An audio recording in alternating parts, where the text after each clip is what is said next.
brought you by Silver Pumps and Motors.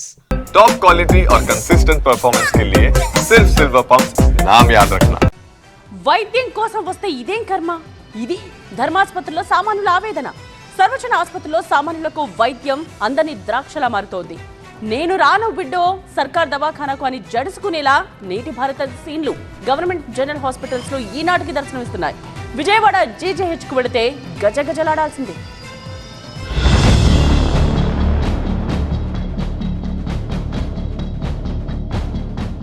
సర్వజన ఆసుపత్రి సర్కార్ నిధులతో సకల వైద్య సౌకర్యాలు, డే అండ్ నైట్ అత్యవసర వైద్య సేవలు అన్నీ బాగానే ఉన్నాయి.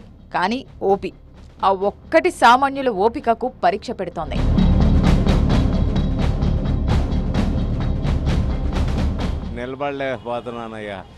గవర్నమెంట్ జనరల్ హాస్పిటల్కు అన్ని హంగులు ఉన్నా సరే సర్వజనులకు సకాలంలో వైద్యం అందని ద్రాక్షగా మారుతోంది. జ్వరం వచ్చినా, మరే దీర్ఘకాలిక వ్యాధులున్నా, రోడ్డు ప్రమాదంలో గాయపడిన వాళ్లను తీసుకొచ్చినా సకాలంలో వైద్య సేవలు అందించేలా ప్రభుత్వం అన్ని సౌకర్యాలను కల్పించింది. కానీ గ్రౌండ్ లెవెల్లో జరిగేది మరోటి. ఆధార్ కార్డు మీద ఇస్తామన్నారు, బట్ అది కూడా లేట్ అవుతుంది. అక్కడ నిలబడి ఉన్నా, నాకు కాలు యాక్సిడెంట్. ఓపీ ఉంటేనే డాక్టర్ను కలిసేది. కానీ ఎంత ఓపిక్గా వెయిట్ చేసినా ఓపీ దొరకదు. దునియా ముట్టిమే అన్నట్టు స్మార్ట్ ఫోన్ వాళ్లకు టోకెన్లు. ఫోన్లు లేని వారి కోసం ప్రత్యేక కౌంటర్లు ఏర్పాటు చేశారు. చూడ్డానికి సిస్టమ్ బాగానే కనిపిస్తుంది. కానీ హాస్పిటల్లో సిబ్బందిదే ఇష్టారాజ్యం. సర్కార్ నిధులు ఇచ్చి అధునాతన వైద్య సౌకర్యాలు కల్పిస్తున్న డాక్టర్లు, హాస్పిటల్ అధికారులు, స్టాఫ్ నిర్వాకం, నిర్లక్ష్యం పేషెంట్ల బంధువులకు చుక్కలు చూపిస్తోంది. ఓపీ కోసం పడే పాట్లతో బీపీ లేని వాళ్లకు కూడా హై బీపీ పెరగడం ఖాయం. ఆ ఓపీ చాలా లేట్ అవుతుంది. అసలు 11, 12 అవుతుంది. ఒక్కోసారి డాక్టర్ గారు కూడా ఉండలేదు, ఆ టైంలో వెళ్ళిపోతున్నారు. మళ్ళీ సాయంత్రం పూట రావాల్సి వస్తుంది.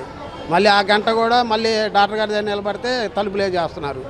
మాకు ఏదన్నా కానీ ఇబ్బంది లేకుండా తొందరగా అయిపోయేటట్టు కూడా మనండి. ఓపీ లేదు, అసలు మాకు చాలా ఇబ్బంది అవుతుంది. ఏలూరు నుంచి వస్తున్నాం, మళ్ళీ ట్రైన్లు ఉండవు, బస్సుకి వెళ్ళాలా, అన్ని ఇబ్బందులు పడుకుంటూ వస్తుంటే ఈ ఒక్క ఓపీ దగ్గర మాకు తేడా వస్తుంది. గవర్నమెంట్ జనరల్ హాస్పిటల్లో దైన్యం అలా ఉంది.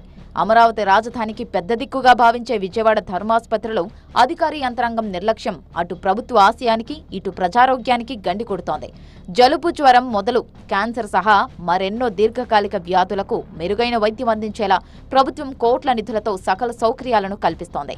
కొత్త భవనాలను నిర్మిస్తోంది. ఈ హాస్పిటల్లో రోజుకు కనీసం 2500 ఓపీలు నమోదవుతాయి.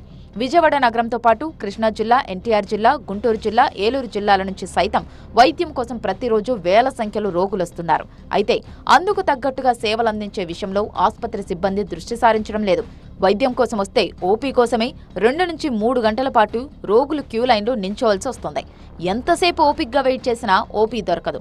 ఓపీ లేకపోతే డాక్టర్ను కలవనివ్వరు. ఎమర్జెన్సీ అని చెప్పినా సిబ్బంది ఎవరూ చెవిన పెట్టరు. కనీసం వీల్ చైర్, స్ట్రెచ్చర్ కూడా ఇవ్వరు. సిబ్బంది కాళ్ల వేళ్ల పడితే గాని వీల్ చైర్, స్ట్రెచ్చర్ ఇవ్వడం లేదని వాపోతున్నారు పేషెంట్లు, వారి వెంట వచ్చే అటెండెంట్లు.